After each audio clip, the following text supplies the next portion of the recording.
네, 첫 시작은 많은 분들을 설레게 합니다. 오늘 첫 시작을 함께하는 영광스러운 자리에 함께할 수 있게 돼서 너무나 영광으로 생각됩니다. 오늘 진행되는 발대식 진행을 맡게 된 저는 전문 MC 조한입니다. 반갑습니다. 네, 자 오늘 진행되는 학부모 정책 모니터단 발대식은 또 코로나라는 특수한 상황 속에서 또 방역 지침에 따라서 온라인으로 이렇게 함께 만나게 됐습니다. 자 오늘 또 학부모 정책 모니터단에 계신 많은 분들께서 이제 해야 될 역할이 큰데요. 바로 또 교육부의 학부모 정책을 비롯한 다양한 교육 정책의 추진 과정에서 교육의 주체로서 학부모님의 다양한 의견을 반영하기 위해서 이 모니터단이 시작이 됐습니다. 2009년에는 처음으로 450분으로 출발을 했던 모니터단이 지금 현재 2021년 많은 성장을 해서요. 현재 3,971분의 모니터단 분들이 함께 활동을 해주고 계십니다.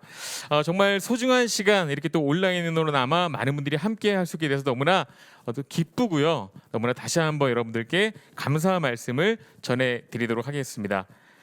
오늘 발대식은 크게 세 가지 순서로 진행이 됩니다. 먼저 첫 번째 순서는 만남의 장, 바로 참석자 소개와 교육부 총리님의 환영 인사 말씀이 진행이 되고요. 그리고 두 번째 순서인 소통의 장에서는 교육부의 학부모 정책부서인 교육협력팀과 학부모 교사 모니터단을 한자리에 모시고 학부모 정책 모니터단 운영과 그리고 교육정책의 기대에 대해 소통을 할 예정입니다. 그리고 마지막 순서는 배움의 장이라는 주제로요. 최성애 HD 행복연구소장님을 모셔서 학부모의 교육 철학과 역할이라는 주제로 특강이 진행될 예정입니다. 마지막까지 또 호응을 잘해주시고 적극적인 참여를 해주시는 분들을 또 뽑아 추첨을 통해서 선물도 전해드린다고 하니까요. 여러분들의 열정적인 모습도 부탁을 드려보도록 하겠습니다. 자, 또한 지금 줌으로 참여하고 계시는 분도 계시겠지만 발대식 사이트를 통해서 정말 많은 분들이 지금 접속해 계시는데요. 여러분들의 또 소중한 의견 댓글로 남겨주시면 저희가 나중에 또 정책하는 데 있어서 큰 도움이 된다고 하니까요. 우리 또 온라인으로 함께 하시는 모든 분들이 직접 만들어가는 그런 발대식 행사라고 생각을 해주시면 되겠습니다. 자, 그러면 지금부터 발대식 행사를 화면을 통해 만나고 계시는 분들은 손을 흔들면서 힘차게 시작을 한번 해볼게요. 지금부터 발대식 행사를 시작하겠습니다. 네, 자 그러면 첫 번째 순서로요. 오늘 또 함께 하시는 분들, 참석자분들을 소개를 해드리겠습니다. 현장에 계신 분들께서는 박수로 소리를 함께 할 수 있지만 화면을 통해서 함께 하시는 분들은 소리보다는 손으로 이렇게 환영을 해주시면 대단히 감사드리겠습니다. 자, 그럼 먼저 교육부 교육협력팀장이신 안상훈 과장님께서 자리해 주셨습니다. 어서 오십시오. 네, 계속해서 한유화 교육연구사님께서 참석해 주셨습니다. 환영합니다. 자, 이어서 박현 교육연구사님께서도 자리를 또 빛내주고 계시고요. 계속해서 최희 교육연구사님께서도 함께 해주고 계십니다. 진심으로 환영하고요. 감사의 말씀을 드리겠습니다. 자, 그리고 지금 전국에서 이제 모니터단으로 활동하고 계시는 분들이 접속해 계시는데요. 지금 한 2천여 분의 우리 학부모 정책 모니터 분들이 온라인으로 실시간 지금 참여를 해주고 계시고요. 이 중에 또 22분 모니터 분들이 온라인 화상 미팅을 통해서 참석해 주셨습니다. 우리 여기 계신 모든 분들을 환영한다는 의미에서 손 들면서 인사하겠습니다. 안녕하세요. 네, 자 지금 줌 통해서 이렇게 손을 또 이렇게 흔들어주고 계시고요. 너무나 좋은 것 같습니다. 자, 그러면 첫 번째 순서로 오늘 또 이 소중한 시간 또 여러분 많은 분들께 감사의 의미로 또 인사 말씀을 준비하신 분이 계시는데요. 유은혜 부총리 겸 교육부 장관님께서 인사 말씀을 영상으로 여러분들께 전한다고 합니다. 함께 만나보겠습니다. 안녕하세요. 부총리 겸 교육부 장관 유은혜입니다. 바쁘신 중에도 2021년 교육부 학부모 정책 모니터단 발대식에 참석해 주신 학부모님과 선생님들께 진심으로 감사드립니다. 지금 우리 사회는 4차 산업혁명, 디지털 시대 도래로 거대한 변화의 흐름 속에 있습니다. 특히 코로나19라는 예기치 않은 위기를 겪으면서 그 변화의 속도는 더욱 빨라지고 있습니다. 교육부는 이런 사회 변화에 효과적으로 대응하고 코로나19로 촉발된 학교의 변화를 미래 교육으로 전환할 수 있는 기회로 만들기 위해 노력하고 있습니다. 특히 2021년에는 고교학점제, 그린스마트 미래학교, 2022 개정 교육과정 등을 준비하면서 학교의 교육 과정과 공간, 문화를 비롯한 여러 교육 제도를 학생 성장을 중심으로 바꿔가는 데 더욱 집중하고 있습니다. 교육부가 추진하는 교육 정책들이 미래교육 전환을 위한 발판이 되고 교육 현장의 실질적인 변화로 이어지기 위해서는 학부모님들을 비롯한 교육 구성원 모두의 지혜와 공감대가 필요합니다. 이에 교육부는 학부모님들께서 학교 운영에 능동적으로 참여하고 정책 참여자로서 다양한 의견을 전달할 수 있도록 지난 2009년부터 매년 학부모 정책 모니터단을 구성해서 운영해 오고 있습니다. 우리 학부모 정책 모니터단은 교육 정책의 발굴에서부터 추진 단계마다 당당하게 의견을 표현할 수 있는 참여자이며 또 교육부와 함께 교육 정책을 만들어가는 동반자입니다. 여러분들께서 주시는 의견은 정책 추진의 속도를 빠르게 할 수도 있고 때로는 정책의 흐름을 바꿀 수도 있을 것입니다. 앞으로 여러분들은 하모니라는 학부모 정책 모니터단 이름처럼 우리나라 미래교육을 위해 교육부와 함께 호흡해 갈 것입니다. 우리 아이들과 가장 가까운 곳에 있으면서 교육정책의 최일선에서 기꺼이 함께 나아가고자 하는 여러분들의 목소리야말로 무엇보다 가치 있는 의견이라고 생각하고 교육부도 하모니 여러분들과 모든 아이의 행복한 삶이 실현될 수 있도록 최선을 다해 노력하겠습니다. 오늘 발대식에 참석해 주신 모든 분들께 다시 한번 감사의 인사를 드립니다. 고맙습니다. 네, 자 유은혜 부총리 겸 교육부 장관님께서 인사 말씀을 많은 분들께 해주셨습니다. 그렇습니다. 여러분의 현장의 목소리로 교육 정책을 함께 만들어가는 동반자가 되어달라는 그런 메시지 참 인상 깊었습니다. 자 다음으로는 교육부 교육협력팀 안상훈 과장님께서 모니터단의 역할과 이제 운영에 대한 말씀을 해주신다고 합니다. 여러분들께서 가장 또 중요하게 들어보셔야 될 내용이 아닐까 생각이 듭니다. 우리 안상훈 과장님을 박수로 맞아주시기 바랍니다. 예, 안녕하세요. 교육부 교육협력팀장 안상훈입니다. 먼저 이렇게 많은 분들 앞에서 말씀드리게 돼서 영광이라고 생각을 합니다.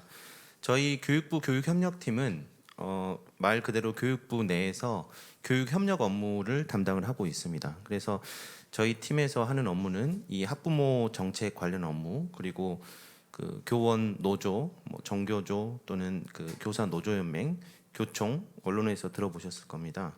그분들하고 협력, 또 교섭, 그다음에 저희 부에서 그 교육 공무원 보수나 수당 업무에 대해서 정책을 총괄하고 있습니다.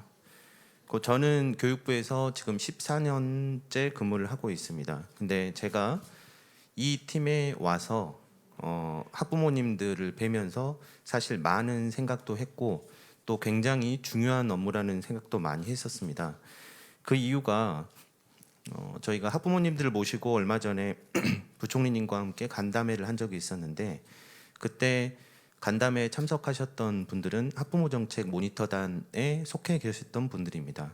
근데 그분들께 주말에 일요일에 행사를 하는데도 굉장히 많은 분들께서 신청을 해주셨고 또 그 자리에서 말씀하시는 부분도 굉장히 학습을 많이 하신 상태에서 굉장히 필요한 말씀을 많이 해주셔서 저희한테 굉장히 도움도 됐었고 또 앞으로도 도움이 많이 될 것 같습니다. 사실 여기 모니터단 분들께서 이제 신청을 하실 때는 아마 여러 가지 생각을 가지셨겠지만 여기 모니터단에서 한 분 한 분 주신 의견은 절대로 교육부에서 허투루 쓰지 않겠습니다. 그래서 각 담당 부서에 당연히 전달을 할 것이고 그다음에 정책 추진 과정에서 좀 전에 저희 부총리님께서 말씀하셨던 것처럼 정책의 흐름도 바꿀 수 있을 것이고 때로는 정책을 빠르게 할 수도 있을 것이고 또 때로는 정책에 좀 더 숙고할 시간을 가질 수 있게도 할 것입니다. 그래서 앞으로 여기 계신 그 학부모님들께서 참여하실 때도 그런 자부심을 갖고 참여를 해주시면 좋겠다는 말씀을 드리고, 또 아까 화면을 보니까 자동차에서 이재복 학부모님 참석하셨고, 또 사무실, 또 아이와 함께 댁에서 아마 박연정 학부모님도 참석하신 거 보니까 정말 저도 많은 책임감을 느끼고 앞으로 이 업무를 하면서 절대 허투루 생각을 하거나 하지는 않아야겠다는 생각을 했습니다. 그래서 어찌됐든 여기 계신 분들 앞에서 제가 부족하지만 짧게 인사 말씀을 먼저 드렸고, 이어서 이제 학부모 정책 모니터단 활동에 대해서 아주 간략하게 안내하는 시간을 갖도록 하겠습니다. 자, 먼저 학부모 정책 모니터단은 이제 하모니라는 명명을 지었는데 아마 궁금해하실 겁니다. 하모니의 탄생은 학부모 정책의 학, 그다음에 모니터단의 모니해서 당초에는 학모니였는데 거기에서 기역을 빼고 하모니라고 명명을 했습니다. 그래서 거기 보면 함께하는 조화로운 공동체, 아까 피켓으로 드신 분도 있었습니다. 교육 공동체, 그리고 능동적인 정책 참여자, 이런 의미를 갖습니다. 그리고 학부모 정책 모니터단 현황은 올해 아까 MC 분께서 말씀을 해주셨던 것처럼 약 4천여 분이 참석을 해주셨고, 그다음에 그 4천여 분에는 그 선생님들, 그러니까 교사분들도 약 400여 분이 계십니다. 모니터단 운영은 이제 저희가 이제 수시로 그 메시지 통해서 말씀을 드리겠지만 과제 선정을 하고 또 의견 수렴을 하고 또 환류하는 절차가 있는데, 저희가 문자 메시지로 전송을 드려서 받은 의견은 절대 허투루 하지 않고 소중하게 활용이 될 겁니다. 그리고 아마 눈여겨 보신다면 정책 추진 과정에서 조금씩 말씀해 주셨던 의견이 보여질 수도 있습니다. 그리고 온라인 설문지 사용법은 이제 이 화면에 보이는 것처럼 링크가 발송이 되면 그 링크를 클릭하시면 자동으로 들어가시게 될 겁니다. 그리고 저희 모니터단 참여 학부모 온누리라는 홈페이지가 있습니다. 이제 저희 학부모 정책 전반에 대해서 관련 자료도 있고 또 참여할 수 있는 부분이 있는데, 여기에 회원 가입을 하셔서 다양한 정보를 얻으실 수 있을 거고, 회원 가입 방법은 그 회원 가입을 클릭을 하시고 거기에 신청 체크를 확인을 하시고 게시판이라든지 이렇게 활용을 하실 수 있을 겁니다. 그리고 모니터단 활동 사례는 여기 이제 수치로도 표현이 돼 있고 굉장히 다양하게 활동을 하고 계십니다. 그리고 이제 이게 좀 전에 제가 말씀드렸었던 그 실제 간담회 모습입니다. 이때 간담회 할 때는 형식적으로 했던 건 아니고 그 방역 대응 강화 관련해서 굉장히 필요한, 현장에서 필요로 하는 그 의견들을 들으려고 했던 자리고, 실제로 이때 그 모니터단 분들 신청을 받았었습니다. 그때 일요일 간담회이기 때문에 조심스럽게 신청을 받았었지만 약 200여 분께서 신청 의뢰를 해주셨고, 그분들 중에 20여 분이었나요? 한 20여 분 정도 불가피하게 했었고, 그때 학부모님들께서 말씀하셨던 부분들 중에 일부분이 실제 정책화가 됐습니다. 바로 그 다음 주에. 그러니까 이때 모니터단 해서 간담회에 참석하셨던 학부모님들은 아셨을 거예요. 본인들께서 말씀하셨던 부분이 실제로 됐다는 거를.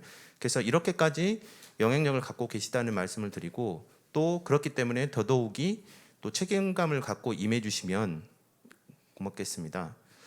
그리고 여기도 역시 모니터단 활동 사례고요. 저희가 교육청에 찾아가는 교육정책 설명회가 있습니다. 그래서 교육부에서 추진하는 정책에 대해서 중점적으로 말씀을 드리고 또 궁금하신 점 물어보실 수 있게 하고요.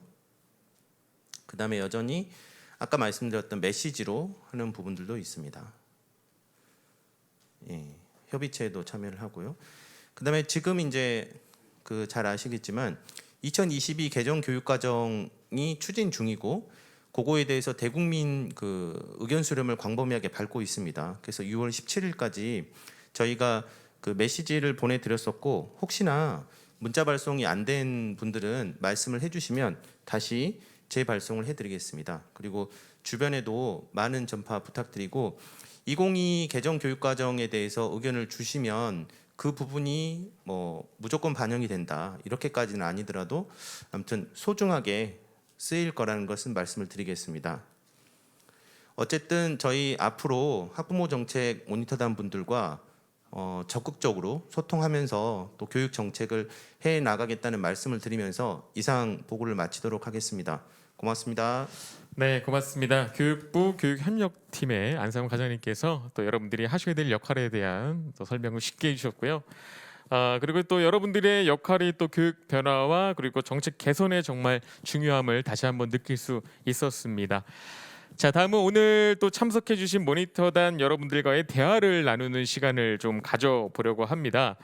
지금 교육부 우리 학부모 정책을 담당하는 과장님께서도 이 자리에 함께하시고요. 또 비롯한 담당자분들께서도 함께 이 자리에 계시니까요. 많은 의견을 조금 부탁을 드려볼까 합니다. 지금 그 화상 미팅을 통해서도 지금 한 20여 분이 함께 접속해 계시는데요. 제 목소리 잘 들리시죠? 자, 다 잘 들으시면 손 한번 들어주세요. 네, 그렇습니다. 지금 전국에서 20여 분이 이렇게 또 화상 미팅으로 함께 하고 있습니다.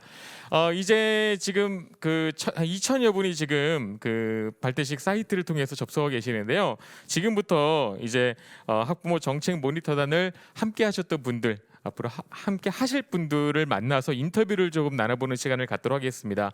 먼저 2020년에 이어서 2021년에도 연속해서 2년 동안 연속해서 학부모 정책 모니터단 활동에 참여해 주신 분들이 계십니다. 바로 화상회의로 참여해 주신 분들인데요. 작년 활동 경험을 공유해 주실 분을 좀 사전에 모셔봤습니다.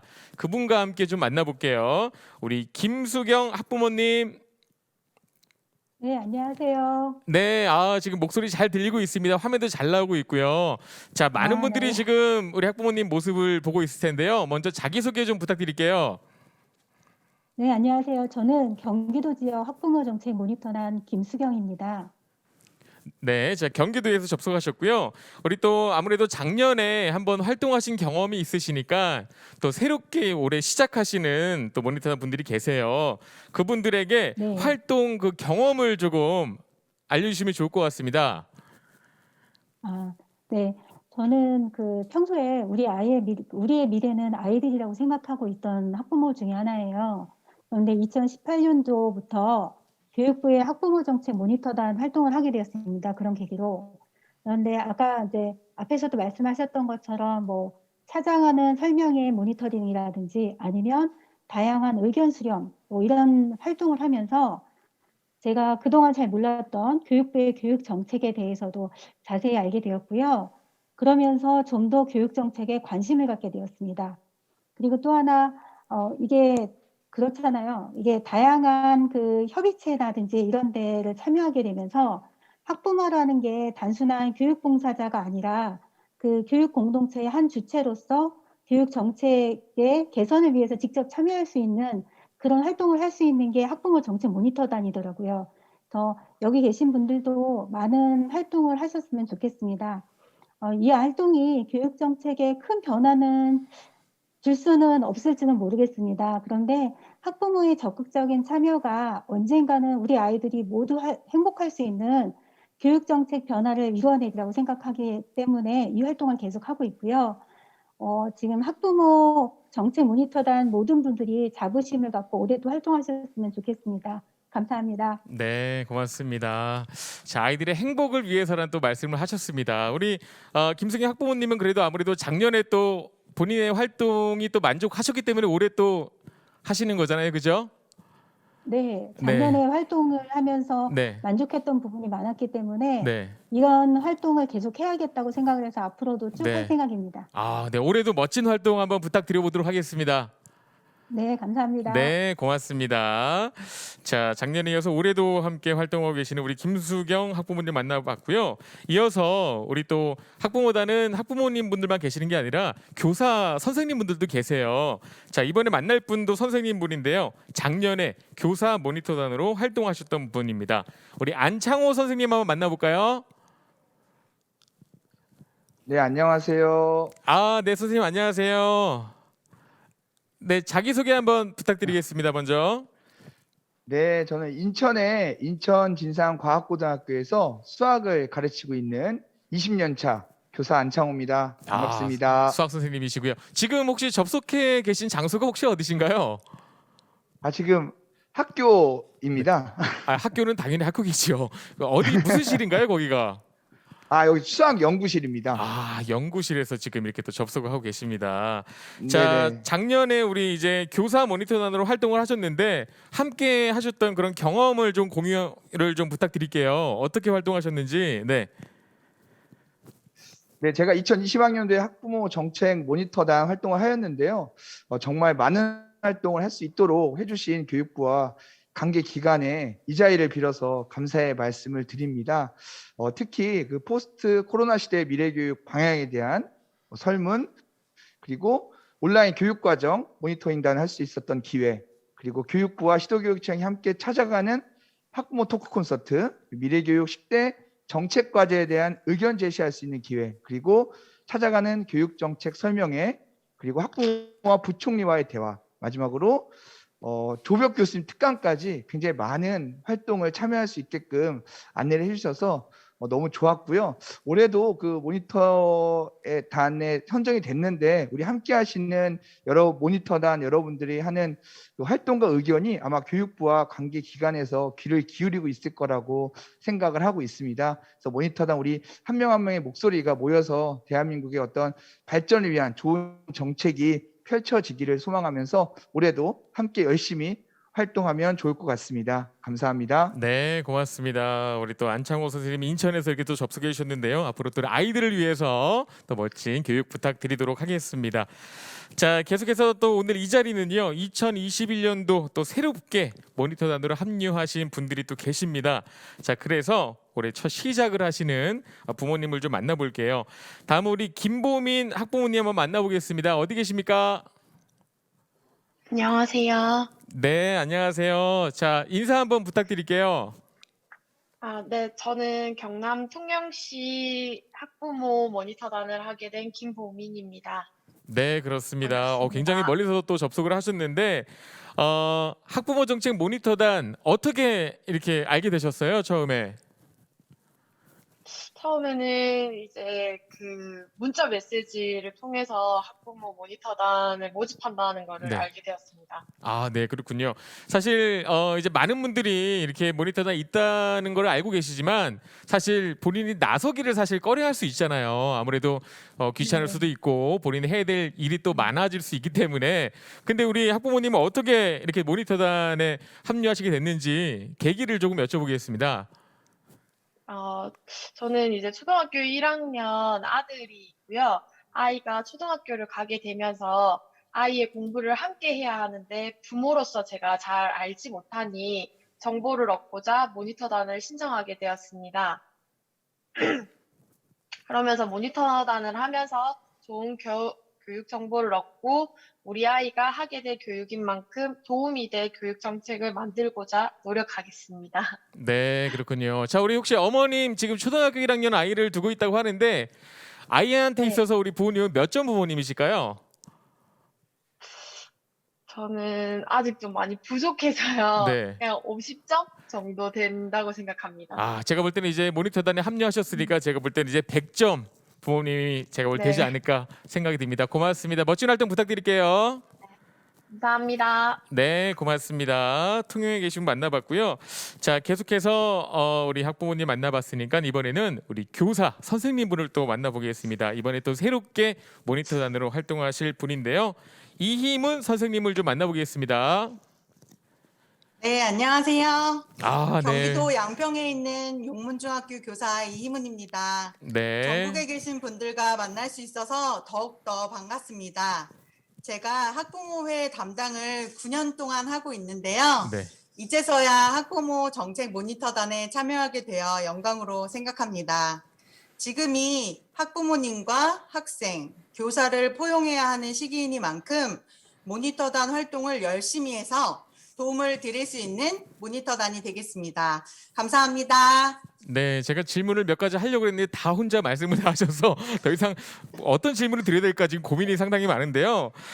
그래도 한번 드려보도록 하겠습니다. 지금 선생님도 아무래도 그 교육 정책에 관심이 굉장히 많으시잖아요. 누구보다. 앞으로 우리 네. 그 모니터단으로서 교육 정책의 앞으로의 거는 기대 뭐가 있을까요?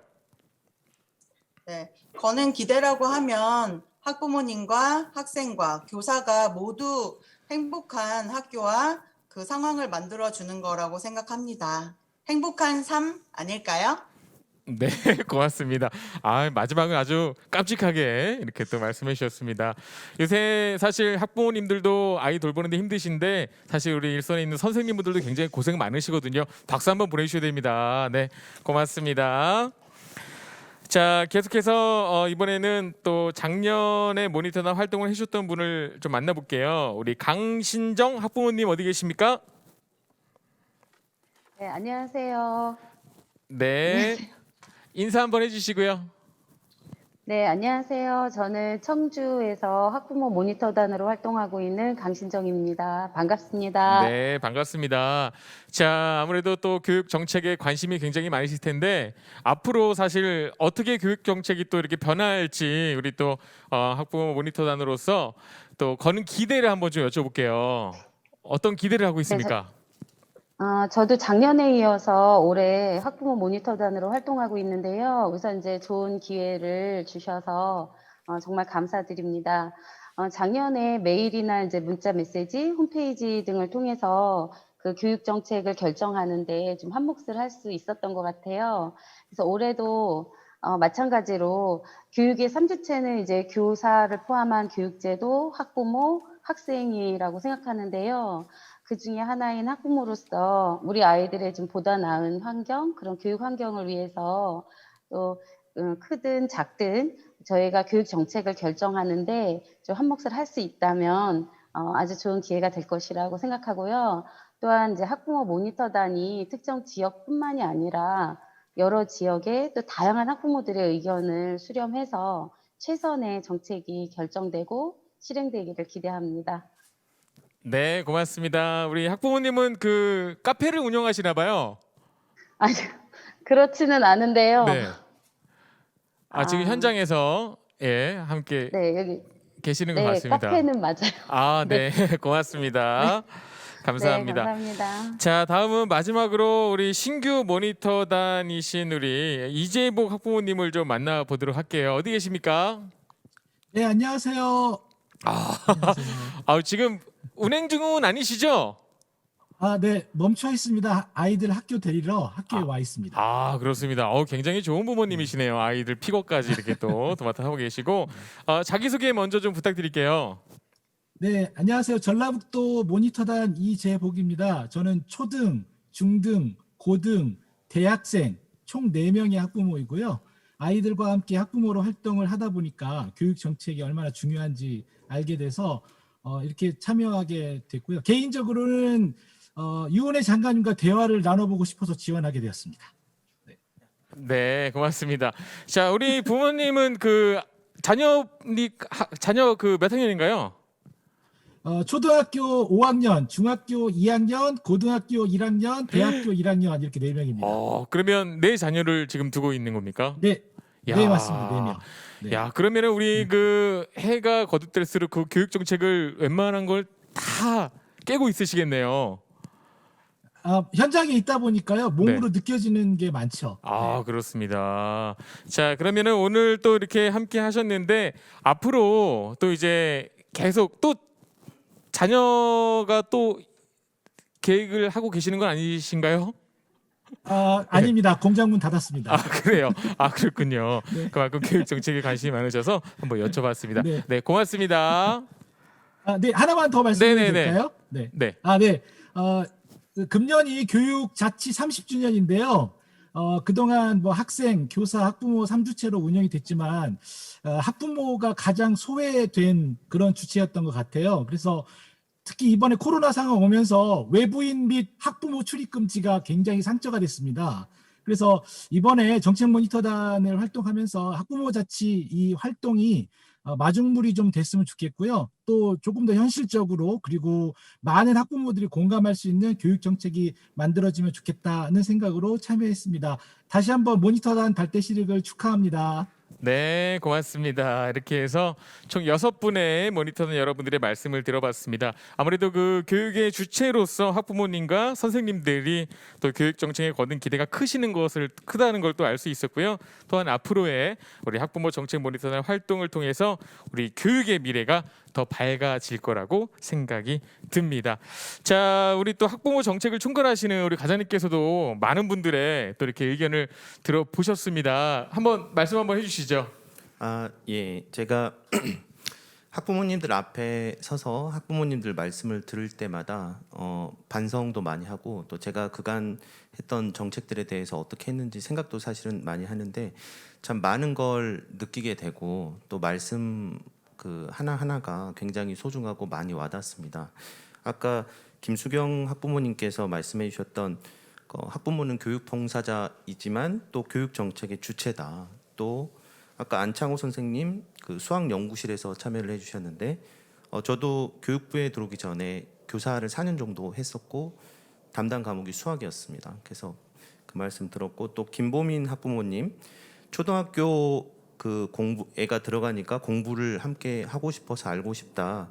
사실 저도 그 초등학교 아이 둘을 들고 있는 아빠입니다. 근데 이 부분에 대해서 사실 개인적으로는 반성을 했었고 또 아까 이문 선생님께서 학부모회를 9년 담당하셨다고 사실 깜짝 놀랐는데 이 학부모회에 이제 담당을 하시면서 여러 가지를 느끼셨겠지만 이 학부모님들이 학교에 적극적으로 참여할 수 있는 어떻게 보면 현재 툴은 학부모회입니다. 그 부분에 대해서도 좀 적극적으로 앞으로 하겠다는 말씀을 드리고 또 아까 이문 선생님 같은 그 선생님이 계시다면 우리 아이도 꼭 보내보고 싶다는 생각도 들었습니다. 그리고 아까 강신정 학부모님께서 역시 그 교육 3주체 말씀해 주셨고 그리고 또 이재복 학부모님께서는 이제 아빠신데 초중고대 네 아이 학부모로서 활동을 하신다는 게 사실은 저도 아빠인데 반성이 됐던 부분이고 또 유은혜 부총리님과 대화를 희망하신다고 했으니까 저희가 꼭 메모를 해놓고 간담회 기회가 있을 때 참고를 꼭 하도록 하겠습니다. 그리고 아까 강신정 학부모님 또 아까 김수경 학부모님 또 마지막에 말씀하셨던 것처럼 그 학생, 교원, 학부모가 교육의 3주체가 맞는데 저희가 생각하기에도 학부모님들께서 가장 소외됐던 것 같습니다. 그래서 내년도 저희가 학부모 정책 수립을 지금 준비를 하고 있고 그다음에 차근차근 준비를 해 나갈 거고 그래서 말씀을 드린다면 아까 마중물 말씀을 해주셨어요. 굉장히 와 닿았고 만약에 저희가 이제 모니터단 분들이기 때문에 소극적으로 저희가 요청한 건에 대해서만 의견을 주시지 마시고 필요한 부분 다시 얘기하시면 아까 김보민 학부모님 말씀도 저는 와닿았는데 초등학교에 대해서 알고 싶다. 그러면 이런 부분에 대해서 내년도에 어떻게 하면 알 수 있을지 이거를 개선을 해달라 하면 저희가 계획 수립할 때 반드시 반영을 하겠습니다. 이 계획은 저희 팀에서 만들기 때문에 그 주신 말씀은 절대 놓치지 않고 어떤 형태로든 반영이 될 수 있도록 그렇게 하겠다는 말씀을 드리고 또 항상 느끼지만 모니터단 분들 계신 분들하고 얘기를 하다 보면 반성이 되면서도 여전히 그래도 우리 교육부가 욕도 먹고 또 교육 정책에 대해서 말도 많고 탓도 많지만 우리 교육이 세계적으로 알아주는 교육 또 인정되는 교육이 되는 이유가 그 기저에 학부모님들이 있구나라는 걸 느낍니다. 다시 한번 이 자리에서 부족하지만 제가 감사하다는 말씀을 드리고 앞으로도 또 소통하면서 뵙고 말씀도 들을 거고 또 앞으로도 학부모님들께서 적극적으로 참여해 주십사 당부를 드리면서 짧게 인사드리겠습니다. 고맙습니다. 네, 고맙습니다. 우리 학부모 정책을 총괄하시는 우리 안상훈 과장님께서 방금 전에 말씀하신 6분의 그 이야기도 정말 경청을 너무 잘해 주셔가지고요. 앞으로도 우리 학부모단, 모니터단 여러분들의 의견도 우리 과장님께서 잘 들어서 멋진 정책으로 또 만드시지 않을까라는 생각을 한번 해봅니다. 지금까지 학부모 정책 모니터단 활동의 기대와 희망의 목소리 들려주신 모니터단 여러분들께 진심으로 감사 말씀드리고요. 여러분들의 기대가 현실이 될 수 있도록 정책 부서와 부서마다 여러분들의 의견이 전달될 수 있도록 진심으로 기대를 한번 해보도록 하겠습니다. 다음으로 이제 마지막 순서입니다. 오늘 또 귀한 자리해 주신 많은 분들께 그냥 또 이제 온라인으로 아무래도 소중한 시간 주셨으니까 오늘 특강을 위해서 또 귀한 분을 좀 모셨습니다. 요즘 그 방송에서도 많이 이렇게 또 얼굴을 비춰주고 계시고요. HD 행복연구소 우리 최성애 박사님을 좀 모셔서 학부모의 교육 철학과 역할이라는 주제로 강연 한번 만나보도록 하겠습니다. 우리 최성애 소장님을 박수로 환영해 주세요. 어서 오세요. 감사합니다.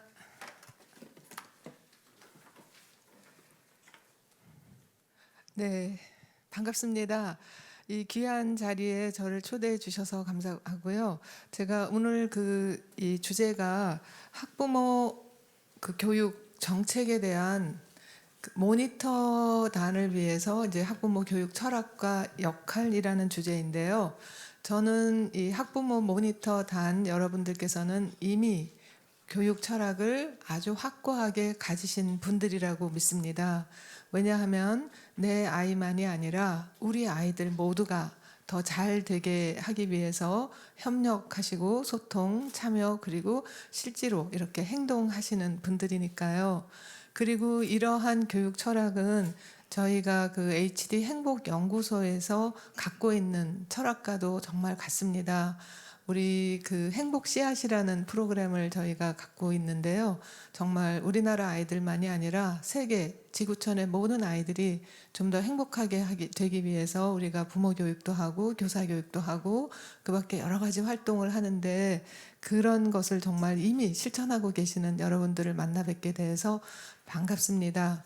오늘 짧은 시간에 제가 좀 내용을 욕심내서 전달을 하려다 보니까 말이 조금 빨라질 수도 있지만 오늘 교육 철학에서 우리가 지금 보고 있는 여러 가지 우려되는 그런 문제 행동에 대해서 원인을 정확하게 짚는 일부터 먼저 해보겠습니다.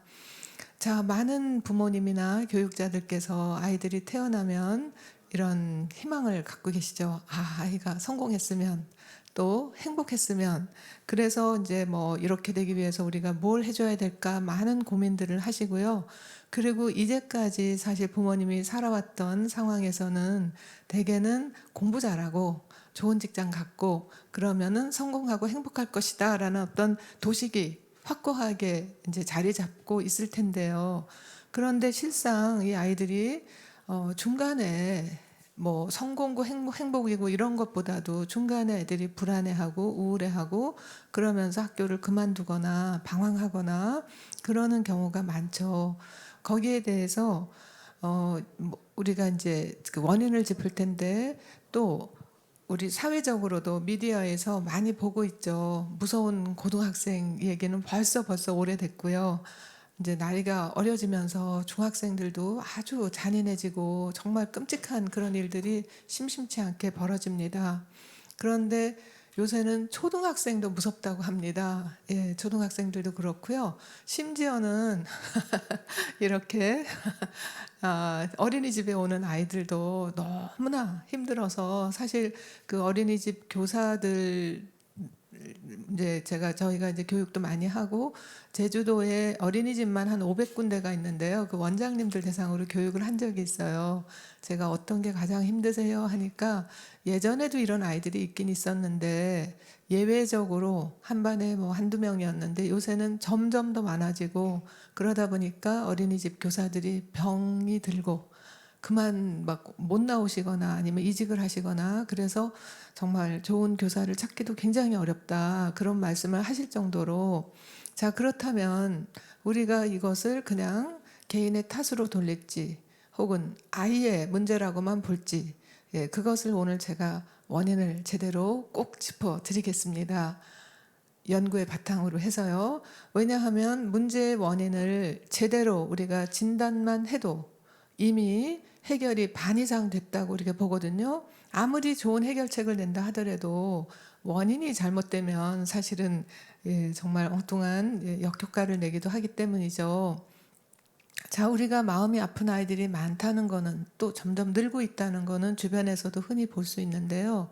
보통 그럴 때 우리가 뭐 분노 조절 장애 혹은 주의력 결핍증 과잉 행동 장애, 보통 ADHD라고 하죠. 혹은 뭐 학습 장애라든지 우울 장애, 불안 장애 뭐 이렇게 그런 식으로 얘기를 하는데, 사실은 이러한 증상을, 즉 그런 행동을 없앤다고 원인이 사라지는 건 아니거든요. 이걸 비유로 들자면 우리가 감기 걸려가지고 무슨 뭐 눈물 콧물 막 흘리고 한다고 해서 거기다 장애를 붙이는 건 아니잖아요. 그런 것처럼 아이의 행동에 장애라는 단어를 붙이게 된다면 그 순간부터 우리는 해결책을 잘못 선택하게 되면서 정말 그 아이도 그렇지만 부모님, 교사, 사회 전체가 굉장히 많은 비용을 들이고도 별로 효과를 얻지 못하고 그러는 일이 벌어지거든요. 자, 그렇다면 어떻게 해야 될까요? 예를 들어 보겠습니다. 우리가 아이들이 몸이 아프면 그 아팠다는 그 증상에다가 장애를 붙이지는 않죠. 눈물 콧물 막 있다고 우리가 콧물 장애 그러지는 않잖아요. 배가 아프다 그래서 복통 장애라고 하지도 않고, 머리가 아프다 그래서 두통 장애라고 하지 않고, 제대로 우리가 이제 원인을 봐야 되는데, 사실 콧물 흘리고 기침한다 그래서 이것이 다 감기가 아닐 경우가 있거든요. 예를 들어서 이것이 알레르기 때문에 그럴 수도 있고, 혹은 천식이나 혹은 뭐 폐렴이나 혹은 폐암이나 여러 가지 원인이 다를 수 있는데 그냥 감기약만 처방해서 될 건 아니죠. 마찬가지로 복통 또한 소화불량일 수도 있지만 또 맹장일 수도 있고 그 밖에 다른 질환이 있을 수도 있습니다. 그래서 우리가 증상에다가 장애를 붙이는 것은 제대로 된 그런 그 원인 규명이 되지 않고요. 그렇다면 우리가 어떻게 그 제대로 원인을 알 수 있을까? 여기에 대해서 사실은 그 아동기 부정적 경험이라는 아주 방대한 연구가 있습니다. 그리고 저는 이것을 이미 몇 년 전부터 연구하고 책도 쓰고 또 전문가도 훈련을 하지만, 다행히 지난 5월 5일 어린이날에 생로병사의 비밀에서 그 방송 유명한 거 아시죠? 거기서 이제 코로나 블루로 인해서 코로나 우울증으로 아주 힘들어하는 그런 여러 사례자들이 나오는데요. 그 중에 그 몇 분은 정말 약물로서만은 치료가 안 될 정도로 아주 심각해서 사실 그 정신과 의사들도 아유 이거는 우리가 할 수가 없어요. 한 분을 제가 이제 맡아서 치료를 6회기에 걸쳐서 아주 잘 해드린 그런 사례가 나옵니다. 자, 이것은 어디에 바탕을 두었냐 하면 ACE 연구라고 아동기 부정적 경험이라는 겁니다. 그 약자인데 Adverse Childhood Experiences라고 해서 이제 ACE 연구인데요. 이 시작은 한 30년 전부터 시작됐습니다. 1992년에 시작이 돼서 아주 방대하게 정말 연구를 해서 그 종합적인 결과가 불과 2년 전에 알려졌거든요. 2019년에. 그러니까 일반인들에게는 아주 생소한 그런 개념일 수도 있고 전문가들조차도 잘 모르는데, 뭐냐 하면 그 연구의 그 핵심은 뭐냐 하면 아동기에 아이가 감당하기 어려울 정도의 부정적 경험을 많이 겪게 되면 스트레스를 많이 받게 될 뿐 아니라 그것이 뇌 발달에 영향을 준다는 겁니다. 그리고 이렇게 뇌 발달에 특히 정서 조절하는데, 감정 조절하는데, 충동 조절하고 집중하고 이러는 부위에 방해를 받게 되면, 그러면 아이가 유치원 가고 학교 가면서 정서, 인지, 사회 발달 다 문제를 일으키고 특히 또래 관계도 아주 힘들어지고 학습이 어려워지게 됩니다. 집중이 잘 안 되니까요. 그렇게 되면서 이제 아이가 점점 크면서 이 그 행동, 그런 그 스트레스에 대한 그런 반응이 외부로 표출이 되게 되면 공격적이거나 폭력적인 행동을 하고, 이것이 학교 폭력이라든지 뭐 이런 그 남을 해치는 행동으로 나오고요. 이것이 내부적으로 도피적인 행동으로 가게 되면 온갖 중독에 쉽게 빠지게 됩니다. 전문가들은 대부분의 도피는 그 중독과 아주 관련이 되는데요. 예를 들어서 술, 담배, 빨리 애들이 배우게 되고 또 게임 중독, 휴대전화 중독 아니면은 뭐 나중에 이제 커서 음란물 중독이라든지 쇼핑 중독이라든지 성형 중독까지도 빠지게 되고 온갖 중독 이제 마약도 가게 되겠죠.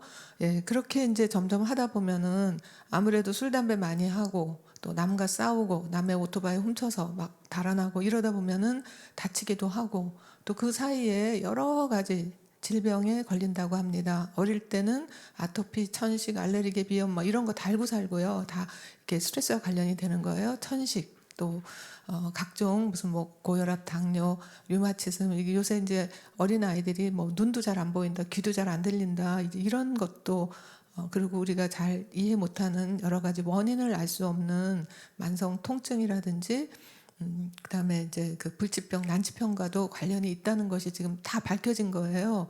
그리고 사회적으로도 군대에 가서도 여러 가지 어려움을 겪을 수 있고 또 사회에 나와도 직장을 잘 못 다니거나 아니면 그만두거나 하면서 궁극적으로 전 생애를 다 살펴보니까 영향을 받다가 결국은 일찍 사망을 하게 된다는 거죠. 구체적인 통계를 몇 개만 보여드릴게요. 너무너무 방대한 연구이기 때문에 제가 여기서 다 이걸 소개해드리기는 어렵지만요. 일단 우리가 아동기 부정적 경험 건수가 많을수록 문제 행동이 더 심하다는 거죠. 그러면 잠깐 제가 여기서 그럼 아동기 부정적 경험이 도대체 뭔가 처음에 1992년에 처음 이것이 연구가 됐을 때는요. 크게 10가지 항목으로 나눠 봤습니다. 그 중에 5가지가 가정 환경이에요. 자, 제가 꼽아볼까요? 첫째, 부모가 자주 다투거나 아이 앞에서 막 싸우고 그러고 다투거나 아니면 또 떨어져 살거나 아예 이혼하거나 이것이 첫 번째입니다. 이것이 아이들에게 엄청난 불안과 공포와 스트레스를 준다는 거죠. 두 번째, 부모가 폭력을 저지르는 것을 아이 앞에서 목격시키는 거죠. 그러니까 아이가 직접 맞지 않아도 부모가 싸우는데 폭력이 들어가고 하게 되면 그것만 봐도 아들에게는 엄청난 부정적 경험이 되고요. 세 번째가 부모가 뭐 술 주사가 있거나 이제 부모가 이제 그런 중독에 빠져 있는 그런 거. 요즘 사실 휴대전화 중독 이런 거 아무렇지도 않게 생각하지만 그렇지 않습니다. 네 번째, 부모가 이렇게 정신적으로 힘들어하는데 뭐 아주 극단적인 정신분열증 요새는 조현증이라고 하는데 뭐 조현증이나 우울증, 조울증 그런 것만이 아니라 산후 우울증마저도 정말 영유아기에는 아기가 울어도 엄마가 멍해 있거나 슬퍼하거나 그냥 나가거나 돌봐주지 않고 이런 것들이 굉장한 불안과 스트레스를 주기 때문에 그래서 부모의 정신건강 그리고 끝으로 5번째가 부모 중에 혹은 가족 중에 누군가가 수감되는 것을 아이들이 목격하거나 경험하는 것이 너무너무 무섭고 힘들다는 거예요. 그래서 5개가 가정 환경입니다. 양육 방식이라든지 그 다음에가 이제 3개가 뭐냐면 학대에 해당되는 거예요. 학대는 3가지가 포함이 되는데요. 신체적 학대, 정서적 학대, 즉 언어적으로도 막 폭력하는 거죠. 그 다음에가 성적 학대입니다. 그리고 이제 2가지는 방치에 해당이 되는데요.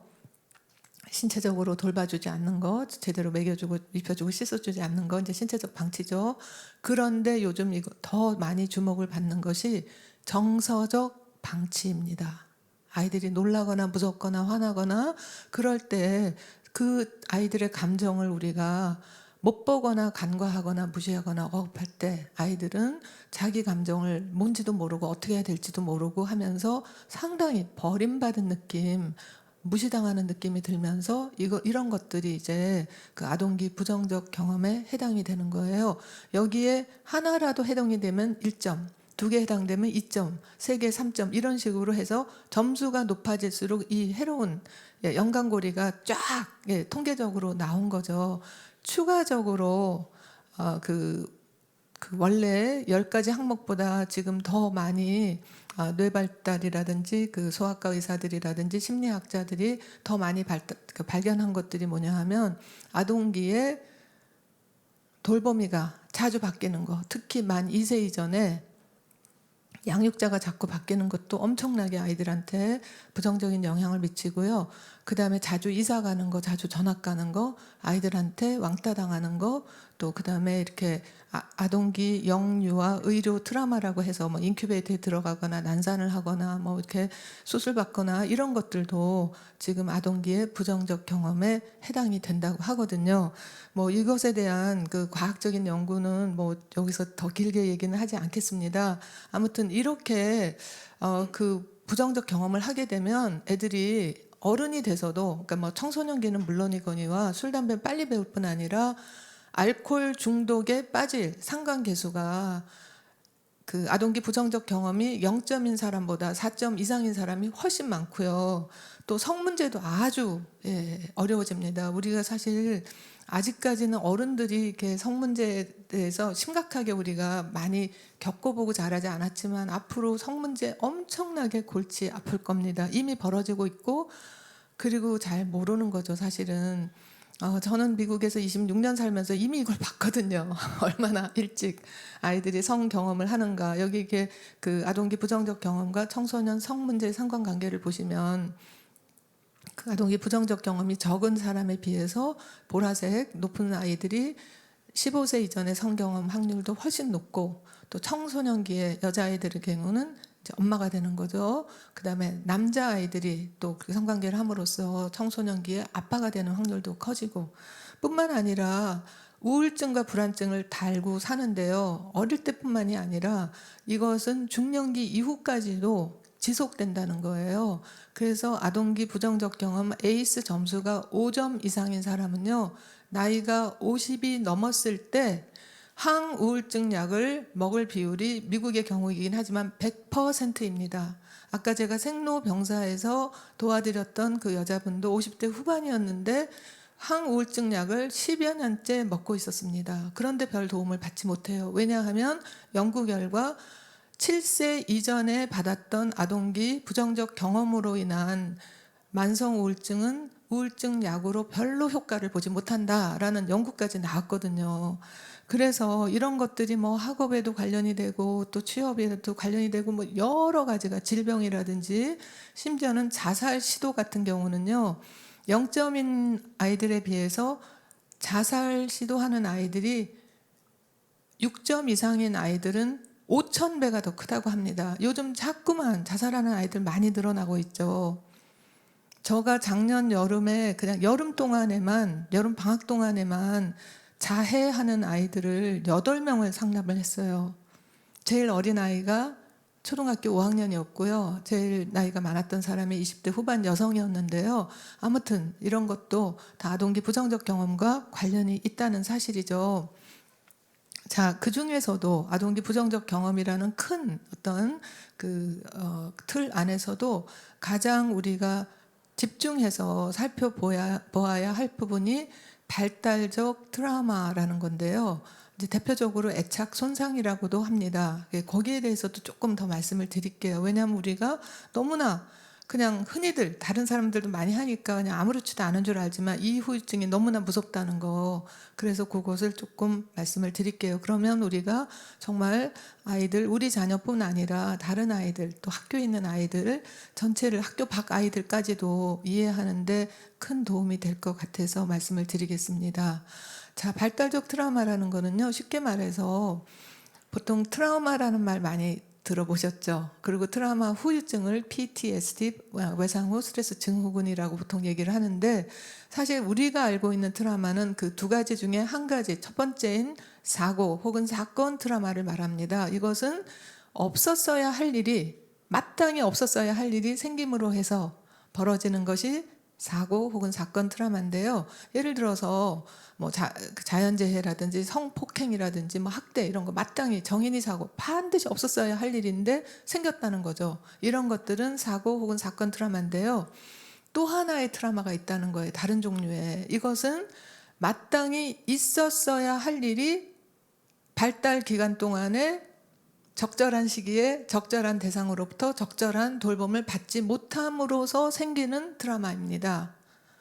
그럼 마땅히 뭐가 있어야 되냐? 어린아이들은 마땅히 돌보는 사람이 있어야 되고 정서적인 연결이 있어야 되고 안전한 기지가 있어야 되고 이런 것들이 제대로 있지 않음으로 해서 생기는 트라우마가 발달적 트라우마고요. 이것은 사고 트라우마는 정인이처럼 막 멍이 들거나 뼈가 부러져서 우리가 눈으로 볼 수 있어요. 그런데 발달적 트라우마는 이것이 숨겨져 있기 때문에, 즉 건물로 치면 건물이 지어지기 전에 밑에 배수배관 제대로 다 깔리고 그런 것이 들어가야 할 것이 들어갈 시기에 적절하게 충분하게 들어가지 못하기 때문에 건물은 올라가도 나이가 10살, 20살, 30살 성인이 되어도 그 제대로 깔리지 못한 어떤 정서적 연결이라든지 감정 조절력이라든지 뭐 이런 것들이 계속 문제를 일으키는 거예요. 그래서 이것을 일명 숨겨진 트라우마라고도 합니다.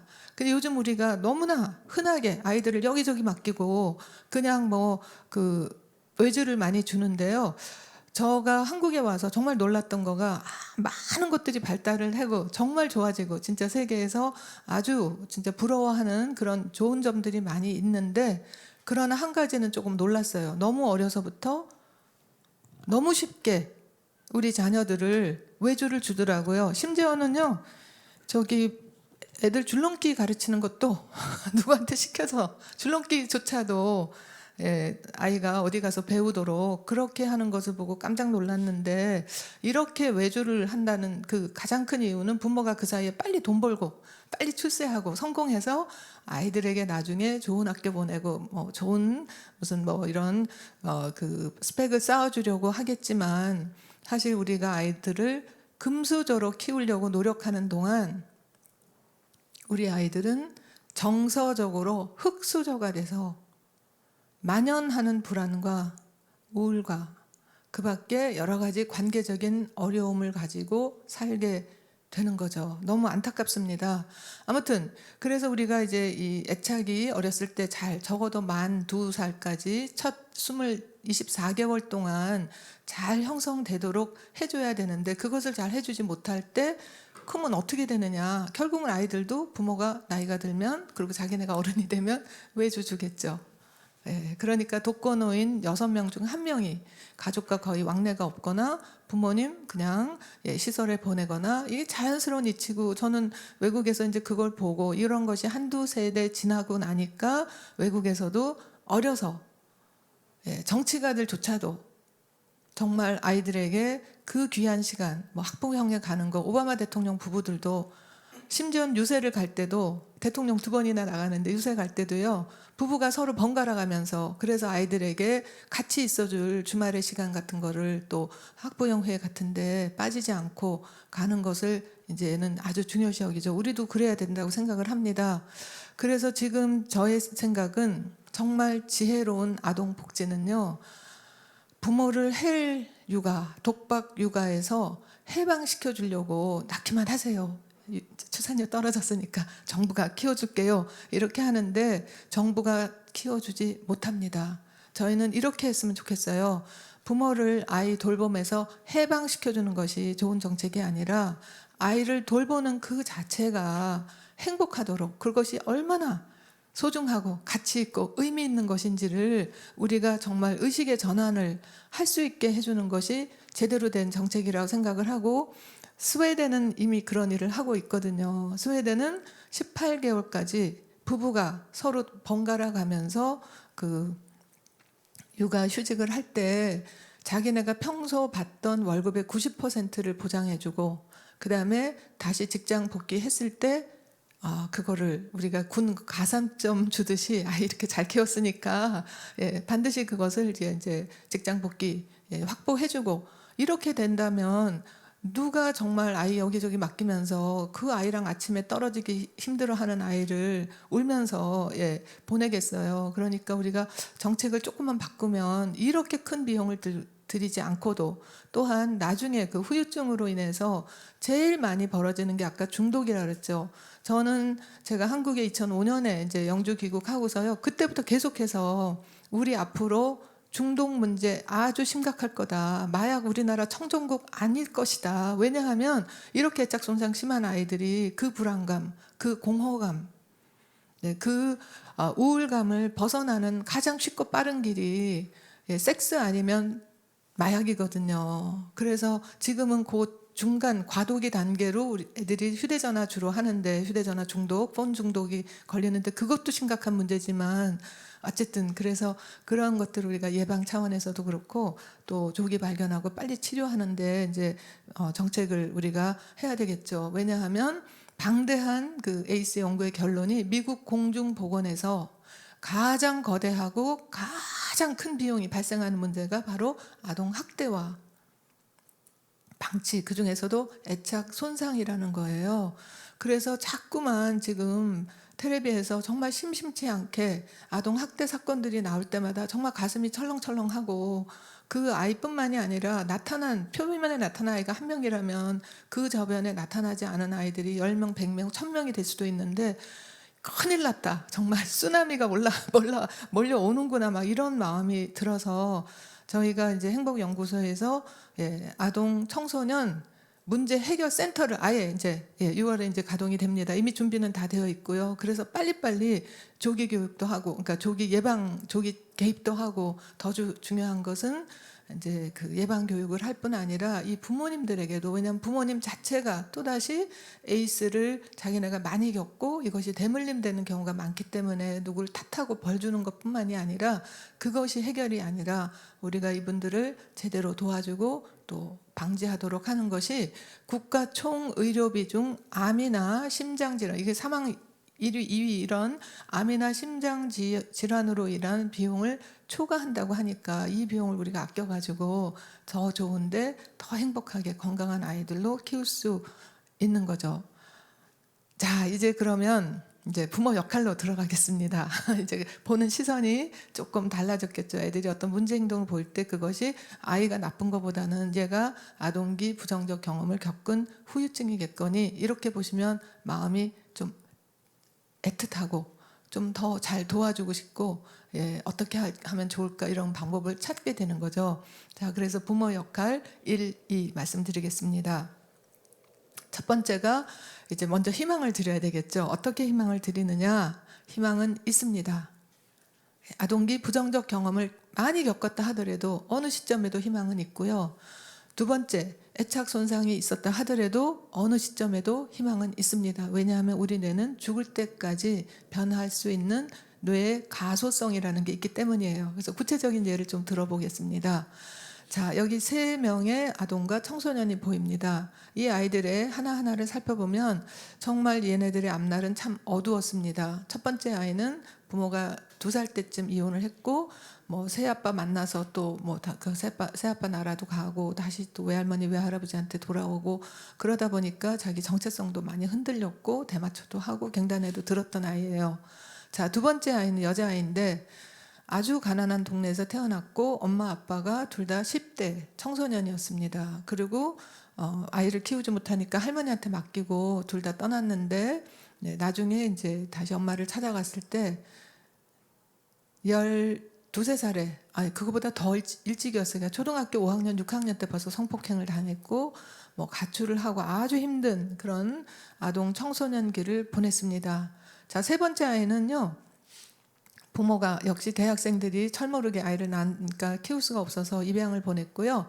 그 아이가 아까 말한 그런 에이스, 셋 다 에이스가 굉장히 점수가 높죠. 그리고 애착이 잘 형성이 안 되니까 친구들하고도 아주 까칠하고 또래하고도 친구가 없고 굉장히 외톨이 은둔형이었고 크면서는 마약도 하고 학교도 중퇴했는데 여기까지만 보면 아까 말씀드린 애착 손상과 또 발달적 트라우마와 그다음에 더 크게는 아동기 부정적 경험을 많이 겪었으니까 실패와 불행으로 갈 확률이 높겠구나 했는데 이 사람들은 첫 번째 청소년이 오바마 대통령이고요. 두 번째는 오프라 윈프리고 세 번째는 스티브 잡스입니다. 셋 다 정말 금수저라고 정서적으로도 금수저라고 할 수가 있겠죠. 돈만 많은 게 아니라 정서적으로도. 자, 그렇다면 우리가 누가 어떻게 될지는 아무도 모르니까 단정하면 안 됩니다. 쟤는 집이 나쁘니까, 쟤는 부모가 어떠니까 이렇게 해서는 안 돼요. 이것은 부모님도 그렇고 이 학부모 지금 이렇게 참여하시는 모든 분들, 선생님들은 특히 더 그래서 단정하시진 말아요. 하지만 그렇다고 해서 그냥 내버려 두지 이것도 아닙니다. 우리가 무엇을 해야 되는지는 연구 결과 확실하게 밝혀졌습니다. 이렇게 아동기 부정적 경험을 많이 했어도 또 애착 손상이 심했어도 이 아이들이, 이 청소년들이 성공과 행복으로 가려면 무엇을 해야 되는가? 예. 그 답은 누구 한 명이라도, 단 한 명이라도 그 아이에게 조건 없는 사랑을 주는 사람이 있으면 된다는 거. 이것도 방대한 연구 결과가 밝혀졌는데요. 오바마 대통령에게는 홀 어머니가 그 역할을 해줬답니다. 예, 이 홀 어머니가 오바마가 2살 이후에 아버지 본 적도 없고 학비도 안 보내주고 그러는 아버지를 엄청나게 원망했을 때 단 한 번도 아버지를 원망하지 않더라는 거예요. 너의 아버지는 훌륭한 사람이다. 아프리카에서 미국까지 공부하러 와서 공부하고 다시 네 나라에 가서 지도자로서 이런 식으로 부부로서는 살지 못했다 하더라도 아이의 부모를 네 아빠라는 인간은 이러면서 막 욕하고 원망하고 예, 그렇게 하지 않았다는 거죠. 단 한 번도. 그리고 이것은 많은 연구 결과 입증된 사실입니다. 이혼했더라도 상대의 부모를 예, 탓하거나 혹은 아이 앞에서 뭐 누구 닮았다는 둥 뭐 이러면서 할 때 아이들이 망가진다는 거죠. 그렇지 않았습니다. 자, 오프라 윈프리의 경우에는요. 부모는 예, 너무 철도 없었고 안 계셨죠. 근데 그 외할머니가 돈은 없어도 정말 교회 데리고 다니고 찬송가 가르쳐주고 성경 읽어주고 하면서 정말 지지대 역할을 잘 해주셨고요. 스티브 잡스 같은 경우는 부모가 그 역할을 해주지 못했을 때 물론 양부모도 훌륭하셨지만 선생님이 바로 이 아이의 그런 그 아픈 마음을 그 외로운 소외감 이런 것들을 따두겨주고 예, 용기를 주고 이렇게 단 한 명이라도 이런 사람을 전문가들은 뭐라고 얘기하냐면 중추적 역할자라고 합니다. 조건 없는 사랑을 줄 수 있는 단 한 명만 있어도 아이들은 아무리 아동기 부정적 경험을 겪고 많은 상처가 있다 하더라도 일어날 수 있는 회복 탄력성을 얻는다는 거죠. 그리고 이것은 요 3명만이 아니라 엄청난 연구 결과의 공통점이기도 합니다. 바로 여러분들이 그 역할을 해주실 거라고 믿고 저는 정말 여러분과 함께 이런 시간을 갖는 것을 진짜 기쁘게 생각합니다. 여러분들 바로 그 역할을 하고 계십니다. 자, 그리고 저희는 이제 KBS 뭐 방송이나 여러 방송을 통해서 위기의 아이들을 직접적으로 많이 도왔었는데요. 예를 들어서 여기 보이는 학생들은 그 학교에서 제일 교사 선생님들이 다 우리는 얘네들 뭐 어떻게 해도 뭐 희망이 안 보이고 달래도 보고 야단도 쳐보고 뭐 벌도 줘보고 별걸 해도 우리는 못하겠다 하는 아이들 제가 맡아서 한 학기를 같이 보냈습니다. 이 학생들 초기 모습이 이래요. 수업 시간에도 그냥 뭐 아무 데서나 자고 공부는 진짜 관심에도 없고 그랬죠. 싸우기는 오직하고 이 싸움과 욕설이 얘네들의 이거 정말 볼 수가 없는데 사실은 그냥 하루 종일 서로 욕하고 이거는 사실 욕쓰라고 쓴 종이가 아니라 서로 장점 찾아주라고 한 종이에다가 이렇게 읽을 수가 없을 정도로 지금도 막 그 욕하던 소리가 들릴 정도로 이러던 아이인데 4개월 한 학기를 같이 저랑 지내면서 아이들이 차츰차츰 마음이 안정이 되고 침착해지고 이게 각 그 흑백 디자인 줬을 때 한 명 한 명이 자기가 선정해서 색칠했는데 색칠한 거 보면 아이들의 마음이 보이죠. 그러더니 아이들이 공부도 잘하고 전부 다 21명이 다 성적이 굉장히 많이 올라갔습니다. 그리고 학교 전체가 폭력이 없어졌고요. 아무튼 이 아이들은요. 그 부모가 안 계셨던 아이들이에요. 그러니까 미혼모 시설에서 태어나서 자랐던 아이들이고요. 그러나 중추적 역할자를 누군가가 단 한 학기 해줬는데 얘네들 지금 다 졸업했거든요. 졸업식 날 저한테 뭐라 그러냐면 선생님 우리 졸업할 때까지 후배 한 명도 안 때렸어요. 그래요. 얘네들이 그때까지 중2였는데 학교 나온 이유가 후배 때려줘. 중3 되면 때려줘야지. 왜냐면 중2가 때리면 중3한테 지네가 맞으니까. 그리고 우리가 맞았는데 당연히 우리도 대갚아줘야지. 그런 마음으로 오던 아이들이 졸업할 때까지 4년 동안 후배 한 명도 안 때렸어요. 정말 학교 폭력이 딱 근절이 됐습니다. 그리고 애들도 아주 예쁘게 잘 컸습니다. 그래서 부모가 없어도 우리가 중추적 역할자 가능합니다. 이번에는 부모가 있어도 양육 방식을 제대로 하지 못함으로 해서 아이와 계속 갈등을 일으키고 아이가 막 가출을 하려고 그러고 포기하려고 하는 그런 아이들을 저희가 SBS에서 연애하고 싶은 10대들의 이야기라고 해갖고 이제 여러 사례자들이 있는데, 여기 나오는 이 남자아이 같은 경우도 역시 부모님이 어려서 아이와 같이 지내지 못하고 맞벌이 이제 일을 하러 딴 도시로 갔고 할머니한테 맡겨졌다가 사춘기 때 이제 엄마하고 연결이 안 되는 거예요. 재연결이. 그리고 얘는 도피를 했는데 어디로 도피했냐면 기타로 도피를 했습니다. 그리고 어머니는 공부를 해라 이러면서 이제 막 갈등을 했고요. 예, 또한 어머니는 아이가 학교에서는 개그 짱인데 엄마 아빠하고는 연결이 안 되고 또 아빠한테 엄청난 그 비난 경멸 방어 담쌓기 욕설을 듣고 이러면서 거리가 멀어졌지만, 아무튼 우리가 이때 그 아이들은 아이들대로 2박 3일 워크숍을 했고요. 부모님은 이제 생업이 있으시니까 1박 2일로 해가지고 관계 회복을 하는 거, 물론 이 모든 것에 감정 코칭은 기본이었죠. 그렇게 하니까 정말 부모 자녀 관계도 좋아지고 아이도 그 안정을 찾고 다시 자기가 하고 싶은 일을 잘하는 재능을 잘 키우고 그렇게 됐습니다. 자, 이것이 우리가 부모로서 중추적 역할자가 되어야 할 이유이기도 하고요. 두 번째는요, 행복 설정치를 높이자인데요. 행복 설정치 어떻게 높이는가 잠깐 말씀드릴게요. 제가 말이 좀 빠르죠. 근데 이제 5분 안에 끝내야 돼서 조금 빠르게 가보겠습니다. 우리 속담에 3살 버릇 몇 살까지 간다고요? 맞아요. 80까지 간다는 말 있죠. 이것을 버릇만이 아니라 행복의 관점에서 한번 볼게요. 우리가 행복 설정치라는 게 있는데, 내가 지금 행복하지 않은 사람들이 보통 이런 생각하죠. 요즘 제가 청소년들 상담 해보면 뭐를 가장 원하니, 너의 소원이 뭐니 이러면요, 돈 많았으면 좋겠다 그래요. 얼만큼? 몰라요. 무조건 많았으면 좋겠어요. 그 돈 가지면 뭐 할래? 그럼 몰라요. 아무것도 안 하고 내가 하고 싶은 거 다 하고 그냥 혼자 살면서 실컷 놀다가 죽고 싶어요 이러거든요. 그런데 과연 정말 이 아이들이 로또 당첨을 받아서 몇 천억을 한꺼번에 받는다면 어떻게 될까? 실제로 연구를 해봤습니다. 로또를 한 번에 일확천금이라고 그러죠. 2,500억 원을 받은 사람입니다. 또 이 사람만 아니라 미국, 영국, 호주, 프랑스, 캐나다 이런 데서 이렇게 아주 몇 천억짜리 로또를 받은 사람들이 과연 행복할까 하니까 행복해요. 행복도 올라가요. 그런데 이 행복도가 얼만큼 지속이 되는가를 연구했습니다.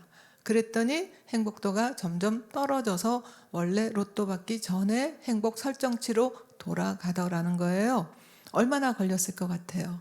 이 돈 다 쓸 때까지 얼마나 걸릴 것 같아요?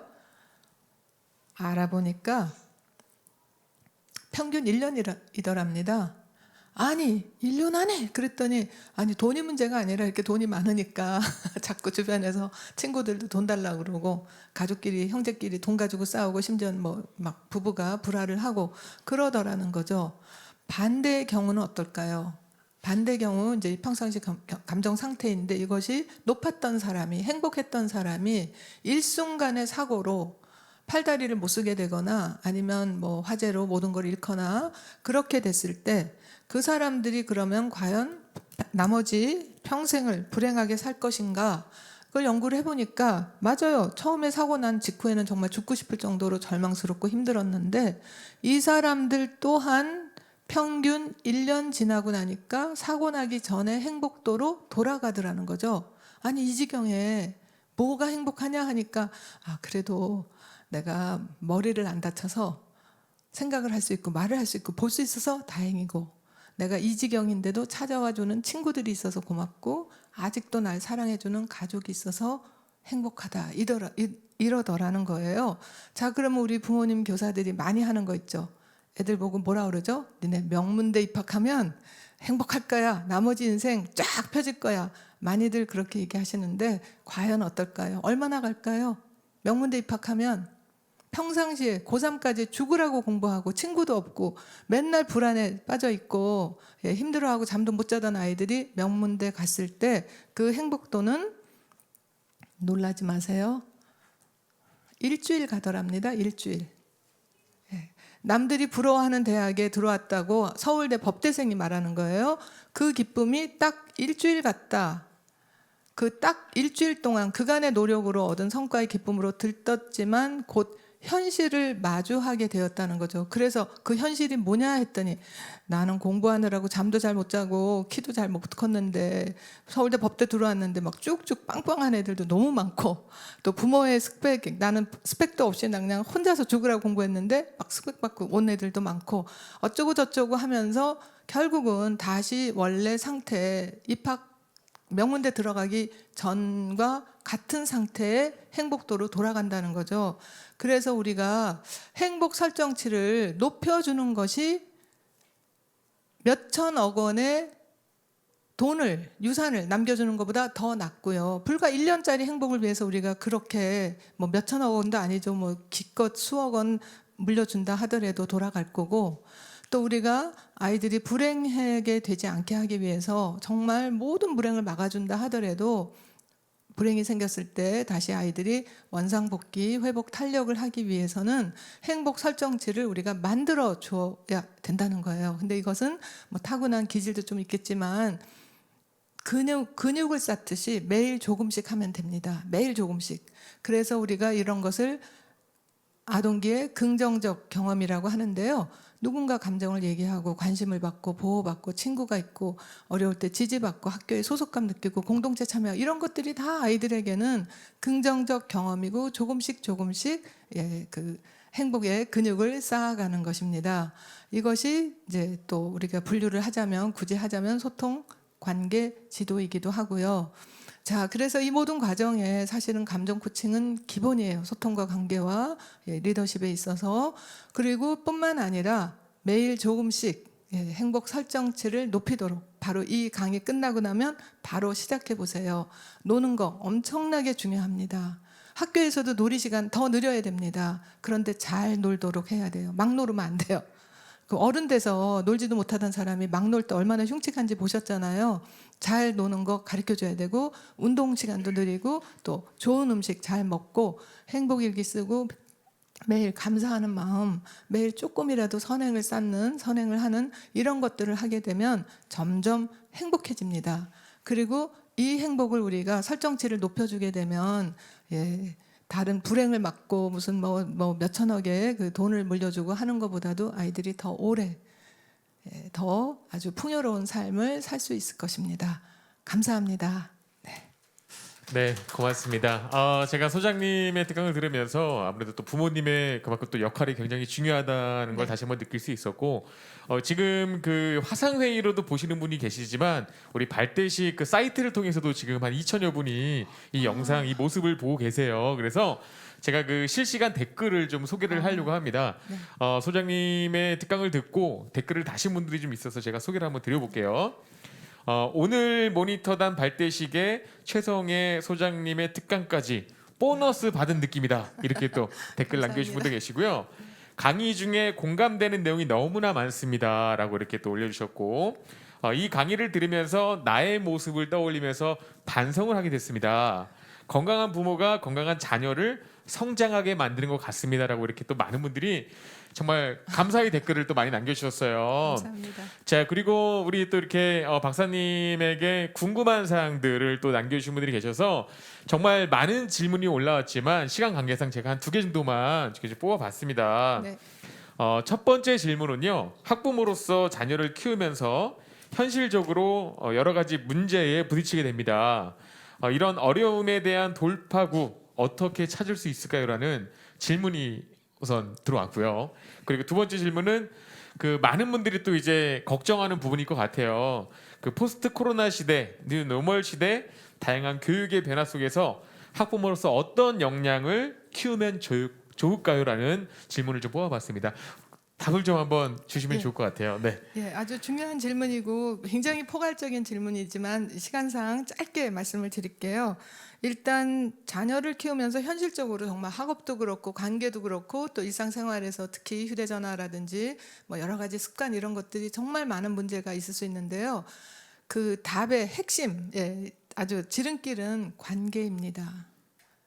자녀와의 관계가 부정적이면 무엇을 해주려고 해도 아이들이 거부할 뿐 아니라 오히려 반발하면서 관계는 점점 더 망가지게 돼요. 그렇게 되면 뭘 줄 수가 없어요. 그렇기 때문에 관계를 회복하고 그 방법 중에 과학적으로 그 효과가 검증된 것이 이제 감정 코칭이고, 물론 감정 코칭만은 아니지만 일단 그 대화법을 통해서라도 혹은 관계에서 긍정성을 쌓음으로 해서 관계가 좋게 되면 다른 많은 것들이 좋아지게 됩니다. 그리고 염려할 일도 적어지게 되고 아이가 점점 더 정말 긍정적으로 잘 크니까 크면서 부모의 걱정은 점점 줄어들고 정말 바라보면서 흐뭇한 마음을 갖게 됩니다. 제가 짧은 사례 하나만 말씀을 드릴게요. 그 얼마 전에 제가 이제 은행에 가는데 버스에서 내리는데 어떤 엄마가 한 유치원 정도 되는 여자아이하고 그다음에 3개월쯤 된 아들을 이렇게 앞에다 이렇게 메고 이제 막 내리려고 버스에서 내리다 보니까 뭐 아이 잡아야 되고 애 없고 기저귀 가방 들고 너무 힘들어하는 것 같아서 제가 좀 도와드릴까요? 그랬더니 이분이 절 보고 어머 최성애 박사님 그러면서 내려가지고 길을 건너가는 동안에 뭐라 그러냐면 아이 그 큰아이를 키울 때 정말 미운 3살, 미운 2살 그때 너무 힘들어서 아이 낳은 거 후회했었대요. 그리고 진짜 물릴 수 있다면 정말 물렸으면 좋겠다. 그런 마음이 들 정도로 현실적으로 정말 많이 부딪혔는데 그때 이제 여러 답을 찾던 중에 저희 책을 봤던가 봐요. 그 감정 코칭 책을 보시고 그냥 되나 안 되나 한번 해봤는데 아이가 달라지더라는 거죠. 그러면서 아이와의 관계가 너무 좋아지니까 2번째 아이를 낳을 용기가 생기더라는 거예요. 그리고 이 2번째 아기는 정말 태교 때부터 그리고 아주 갓난아기 때부터 감정 코칭으로 하니까 지금은 아이 키우는 게 하나도 안 어려워요. 그리고 매일매일 행복해요. 그러는데 정말 그 아기도 빵긋 웃고 요새 잘 웃는 애기도 별로 없어요. 애기들이 무표정하고 물론 마스크 써서 못 볼 수도 있지만 그리고 이렇게 짜증내고 막 이러는 유치원 아이들도 많은데 그런데 정말 아기들이 진짜 이렇게 반짝반짝 빛이 나고요. 엄마 얼굴이 정말 환했습니다. 그래서 저는 관계 회복하는 것이 제일 빠른 길이고 확실한 길이라고 말씀드리겠고요. 2번째 포스트 코로나 시대의 뉴 노멀 시대의 다양한 교육 변화 속에서 학부모로서 이것은 저의 답이 아니라 누구죠? 유발 하라리 교수라고 잘 아시죠? 정말 세계에서 이렇게 막 석학인데 그분이 답을 2개를 딱 주셨어요. 그리고 특히 4차 산업혁명 시대 때 또 해당이 되겠지만 첫째가 공감과 소통 능력이죠. 이건 뭐 너무 많이 들었으니까. 2번째가 회복 탄력성이라고 했습니다. 왜냐하면 앞으로는 너무 많은 지금 우리 코로나처럼 예기치도 못했던 너무 많은 변화가 계속 벌어날 것이라는 거죠. 근데 이때 우리가 이래서 위축되고 저래서 쓰러지고 이래서 불안하고 저래서 못하고 하면 안 된다는 거죠. 그래서 회복 탄력성을 키워주는 거. 그리고 이제는 부모만이 아니라 학교에서도 사실 지금 국영수사과 애들한테 학원 보내고 뭐 그 구구단 외우고 하는 그 많은 것들은 인공지능이 더 빨리 더 잘할 겁니다. 그 하지도 않을 거에 그 많은 시간을 보내면서 아이들에게 그리고 또 외국어 가르친다고요. 그렇게 돈 많이 안 들여도 됩니다. 이제는 통역기 있고 뭐 다 나옵니다. 그러니까 그런데 시간 들이기보다 아이들에게 그리고 회복 탄력성을 키워주는 또 제일 좋은 방법이 바로 놀이입니다. 놀이는 자연스럽게 우울증에서 벗어나고 불안증을 감해주는 그런 역할을 하거든요. 그래서 이제는 학교에서 정말 잘 노는 거, 그것도 커리큘럼 교과 과정에 아주 정말 점점 더 많이 들어가야 된다고 믿고 또 가정에서부터 한다면 더욱 더 좋을 것 같습니다. 답이 됐는지 모르겠는데 시간상 요거까지만 할게요. 또 있으시면 네, 자 고맙습니다. 시간 관계상 우리 지금까지 멋진 특강해 주신 우리 박사님께 여러분 큰 박수. 화면을 통해서도 좀 이렇게 감사함을 좀 표현해 주시면 고맙겠습니다. 감사합니다. 네, 감사합니다. 고맙습니다. 네. 감사합니다. 자, 이렇게 해서 우리 박사님의 특강까지 함께 만나봤습니다. 제가 이제 마지막으로 몇 가지 추가 안내사항을 좀 드리고 마무리를 좀 하려고 하는데요. 앞으로 그 모니터단의 모니터링 활동에 관련해서는 여러분들 그 문자 메시지로 안내를 해드린다고 하니까요. 문자 메시지 확인을 잘 해주시면 좋을 것 같고요. 그리고 여러분들이 혹시 전화번호 변경 시에는 화면에 보이는 연락처 이제 화면에 나올 텐데요. 여기 연락처로 여러분들의 연락처가 바뀌었을 때 바로 연락을 좀 주시면 저희가 또 다른 연락처로 연락을 드리도록 하겠습니다. 자, 오늘 함께해 주신 분들이 정말 많습니다. 사이트를 통해서도 2천여 분이 함께 이 모습을 함께 보셨고요. 그리고 지금 그 화상회의를 통해서도 20여 분이 한 분도 안 나가시고 지금 끝까지 이렇게 또 자리를 지켜주셨습니다. 너무나 감사드리고요. 그리고 지금 여기 현장에 우리 교육부 관계자분들께서도 이렇게 또 앞쪽에서 앉아서 여러분들의 모습 보시고 여러분들 이야기도 함께 경청을 해가면서 앞으로의 또 포부도 밝혀주셨습니다. 바로 대한민국의 교육 발전은요, 여기 계시는 교육부 관계자뿐만 아니라 우리 지금 오늘의 주인공이시죠. 모니터링 단 여러분들의 역할도 굉장히 크다고 생각이 듭니다. 앞으로 여러분들 자부심과 책임감을 가지고 우리 또 열심히 활동을 해 주시기 바라겠습니다. 오늘 함께 하신 모든 분들께 힘찬 박수를 보내주시면서 이상으로 함께한 발대식 행사 여기서 인사드리겠습니다. 여러분 고맙습니다.